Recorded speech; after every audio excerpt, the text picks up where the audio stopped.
Seulement 2 minutes par jour, et pourtant, cela pourrait faire ce que des crèmes coûteuses n'ont jamais réussi à faire pour votre peau. Oui, seulement 2 minutes.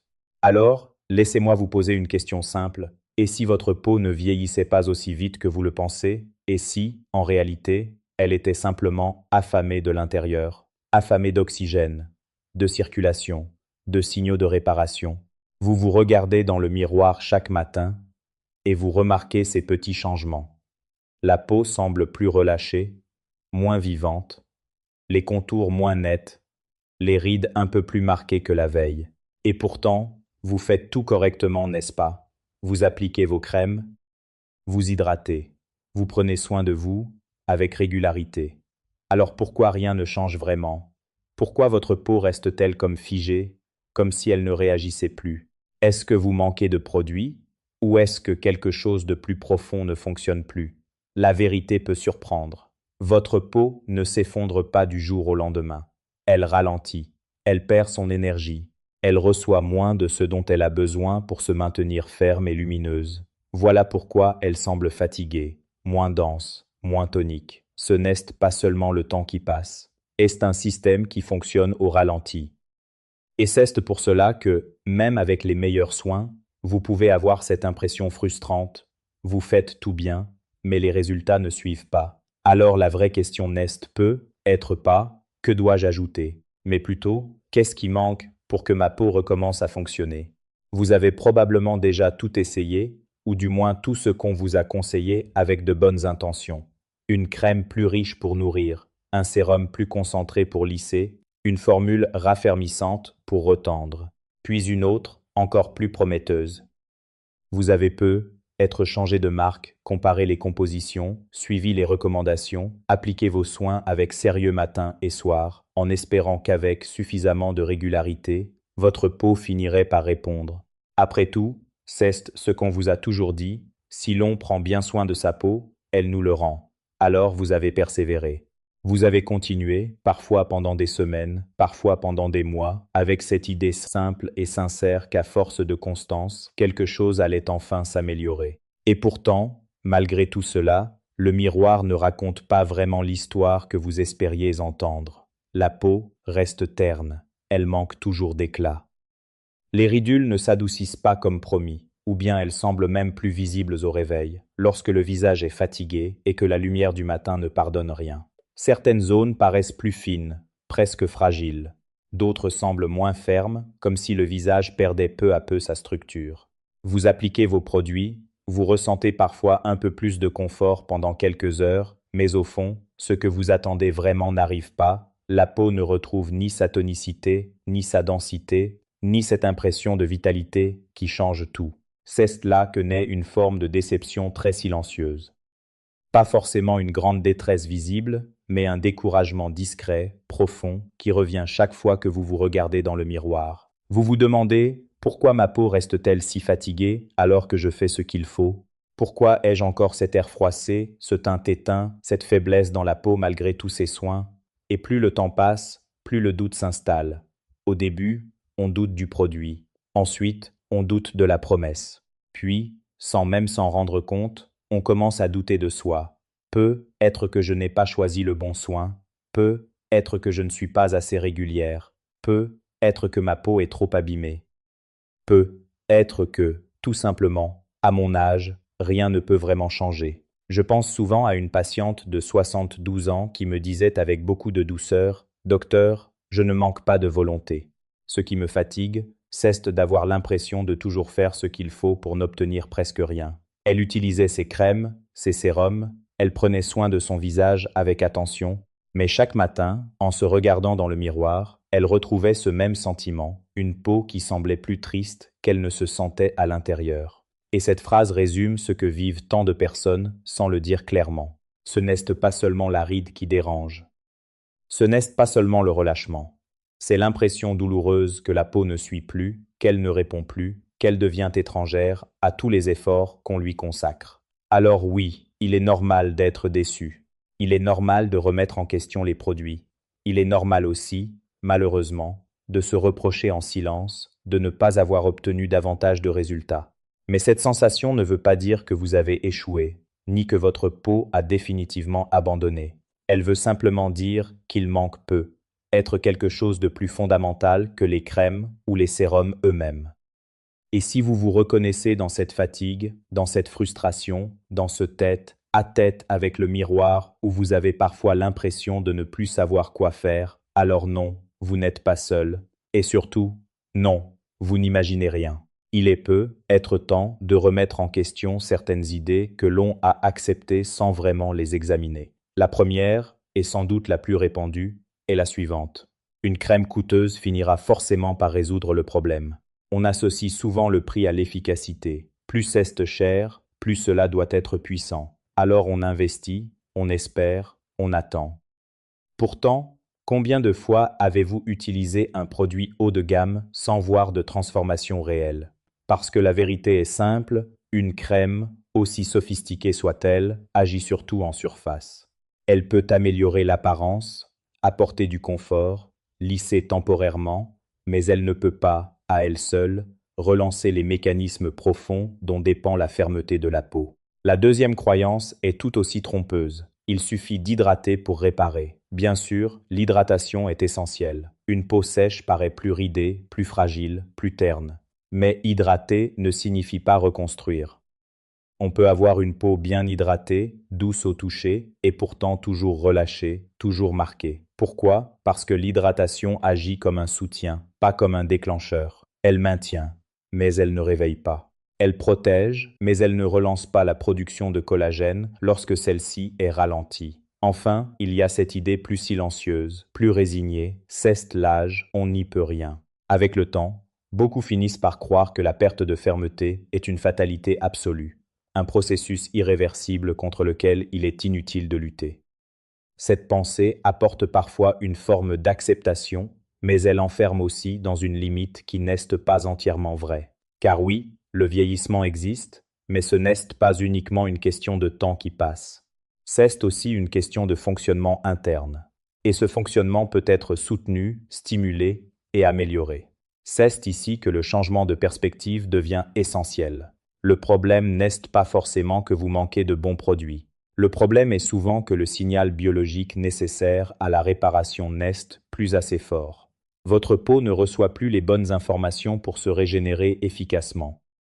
Elle n'est pas incapable, elle est simplement moins stimulée, moins activée, moins soutenue de l'intérieur. Et c'est pour cela que tant d'efforts semblent rester sans réponse. Non pas parce que vous avez mal fait, mais parce que vous avez travaillé sur le confort sans agir sur le mécanisme. À partir du moment où l'on comprend cela, tout change. On cesse de chercher la crème miracle pour commencer à s'intéresser à ce qui réveille réellement la peau. Votre peau n'est pas faible, elle n'a simplement pas encore été activée. Pour vraiment comprendre ce qui se passe dans votre peau après 50 ou 60 ans, il faut aller au-delà de la surface et observer les mécanismes biologiques qui travaillent en profondeur. Le premier élément clé est la microcirculation. Avec l'âge, ce système ralentit progressivement. Les petits vaisseaux sanguins deviennent moins souples, moins réactifs, et le flux sanguin circule plus lentement. Imaginez un réseau de routes autrefois fluide qui commence à se congestionner. Les voies ne sont pas complètement fermées, mais elles sont partiellement obstruées, moins efficaces. Résultat, ce qui doit être transporté oxygène, nutriments, éléments de réparation arrive plus lentement, en quantité réduite. La peau ne reçoit plus ce dont elle a besoin au bon rythme. Ce ralentissement a une conséquence directe, la diminution de l'oxygène disponible pour les cellules cutanées. Or, l'oxygène n'est pas un simple élément passif. C'est une véritable source d'énergie pour les cellules. Sans un apport suffisant, leur métabolisme ralentit, leur capacité à se réparer diminue et les processus de renouvellement deviennent plus lents et moins efficaces. C'est comme si les cellules fonctionnaient en mode économie d'énergie. Elles survivent, mais elles ne se renouvellent plus avec la même vitalité. Parmi les cellules les plus affectées par cette baisse d'oxygénation et de circulation, on retrouve les fibroblastes. Ce sont elles qui produisent le collagène, l'élastine et qui maintiennent la structure profonde de la peau. Mais ces cellules ont besoin de signaux clairs pour rester actives. Lorsque la microcirculation diminue et que l'oxygène se raréfie, ces signaux s'affaiblissent. Les fibroblastes ne disparaissent pas, mais ils deviennent moins réactifs. On peut dire qu'ils entrent dans une forme de sommeil biologique. Ils produisent moins, réparent moins, et la peau commence alors à perdre en densité, en fermeté, en élasticité. C'est ici qu'intervient une molécule essentielle, mais souvent méconnue, le monoxyde d'azote nitrique oxyde. Son rôle est fondamental. Il agit comme un signal qui indique aux vaisseaux sanguins de se dilater, de s'ouvrir, afin de permettre un meilleur passage du sang. Plus il y a de monoxyde d'azote, plus la circulation est fluide, plus l'oxygène et les nutriments peuvent atteindre les cellules. À l'inverse, lorsque son niveau diminue, ce qui est fréquent avec l'âge, les vaisseaux restent plus contractés, la circulation ralentit et tout le système fonctionne au ralenti.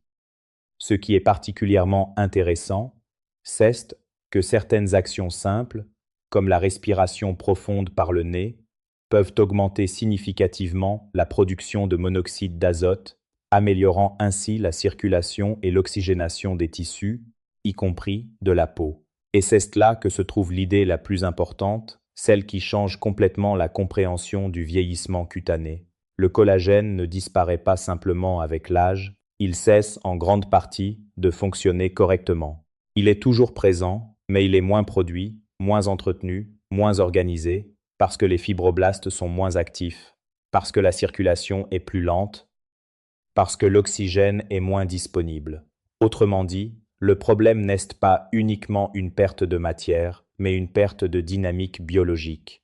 La peau ne manque pas seulement de collagène, elle manque des conditions nécessaires pour que ce collagène soit renouvelé efficacement. Lorsque l'on comprend cela, on cesse de voir la peau comme un simple tissu à hydrater ou à nourrir de l'extérieur. On commence à la voir comme un système vivant, dépendant de la circulation, de l'oxygène et des signaux internes. Et cela change tout. Car au lieu de chercher uniquement à ajouter des produits, on peut commencer à agir sur les mécanismes qui permettent à la peau de retrouver sa capacité naturelle à se réparer et à se soutenir elle-même. Et c'est précisément à ce moment-là que la situation devient émotionnellement plus lourde, parce que le problème ne se limite plus à quelques rides visibles ou à un léger relâchement. Il s'agit d'un ressenti beaucoup plus profond, presque intime. Votre peau peut être douce au toucher, bien hydratée en apparence, mais malgré cela, elle semble se relâcher. Les contours ne tiennent plus comme avant, les joues paraissent moins soutenues, les plis autour de la bouche deviennent plus marqués. Les rides s'installent plus profondément, comme si la peau n'avait plus la force de se défendre ou de se reconstruire. Et ce contraste est difficile à accepter, une peau douce, mais qui ne se raffermit pas, une peau soignée, mais qui ne se transforme pas. C'est là qu'apparaît cette pensée silencieuse que beaucoup n'osent pas dire à voix haute, « Je fais tout correctement, mais cela ne sert à rien ». Vous appliquez vos soins avec discipline, vous suivez les conseils, vous prenez du temps pour vous, et pourtant, votre peau ne semble pas répondre. Elle absorbe les produits, mais elle ne change pas. Elle reste comme figée, comme déconnectée de tous les efforts que vous lui consacrez. Et cette impression est profondément frustrante, parce qu'elle ne remet pas seulement en question un produit, elle remet en question tout ce que vous faites pour prendre soin de vous. Peu à peu, un doute s'installe. Vous commencez à vous demander si les soins de la peau fonctionnent encore pour vous. Vous testez d'autres textures, d'autres promesses, parfois plus coûteuses, parfois plus puissantes. Mais le résultat reste le même. Le maquillage ne tient plus comme avant. Il s'accumule dans les ridules, accentue les plis au lieu de les lisser. La peau semble fatiguée même après une routine complète, comme si elle ne pouvait plus soutenir ce qu'on lui applique, comme si elle refusait de coopérer. Et c'est souvent là que naît un sentiment encore plus difficile à vivre, une perte de contrôle. Avant, un simple soin suffisait à améliorer l'apparence. Aujourd'hui, malgré tous les gestes, la peau suit sa propre logique. Elle devient imprévisible. Elle ne réagit plus comme avant. Et cette sensation peut être déstabilisante, surtout lorsque l'on a toujours pris soin de soi. Ce n'est pas seulement l'apparence qui change, c'est la relation avec son propre visage. On ne reconnaît plus totalement la réponse de sa peau. On ne comprend plus ce qui fonctionne. Mais ce qu'il faut comprendre ici, c'est que cette douleur, cette frustration, ce sentiment d'impuissance ne sont pas le signe que vous avez échoué. Ils sont le signe que quelque chose de plus profond a changé dans le fonctionnement de la peau. Ce n'est pas un manque d'effort. Ce n'est pas un manque de soins. C'est un décalage entre ce que vous donnez à votre peau et ce dont elle a réellement besoin aujourd'hui pour se reconstruire.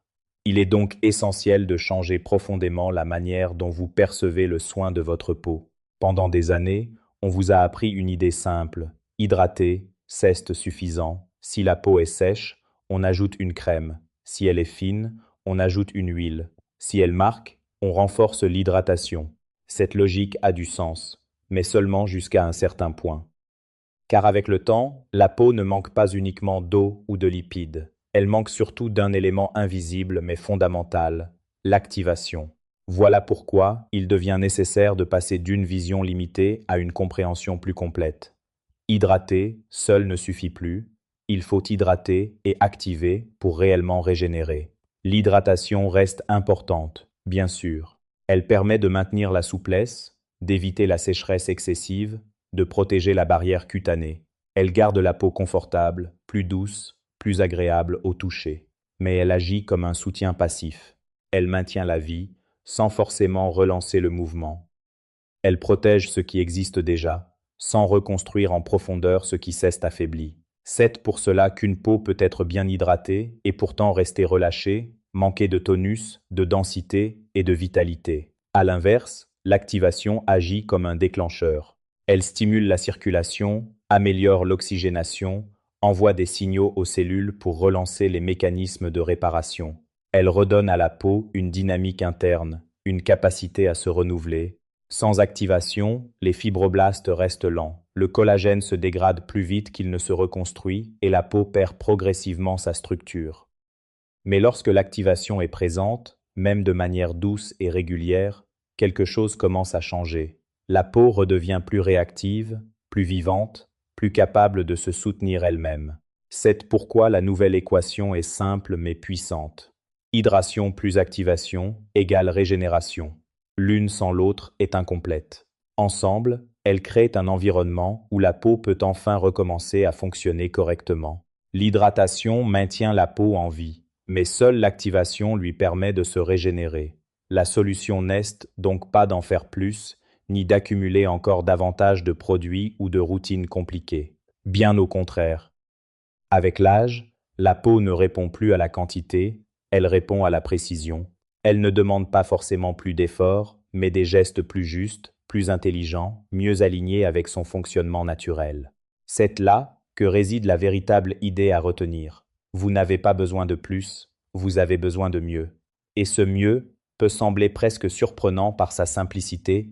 Il ne s'agit pas d'un traitement long, ni d'une technique complexe, ni d'un protocole difficile à suivre. Il s'agit de quelque chose de beaucoup plus accessible. Quelques gestes courts, répétés chaque jour, capables d'envoyer à votre peau un signal biologique clair. Un signal qui lui dit « Réveille-toi, relance-toi, recommence à fonctionner ». Et ce signal ne demande pas des heures. Il peut commencer en seulement 2 minutes par jour. Ces 2 minutes ne sont pas insignifiantes. Elles agissent comme un déclencheur.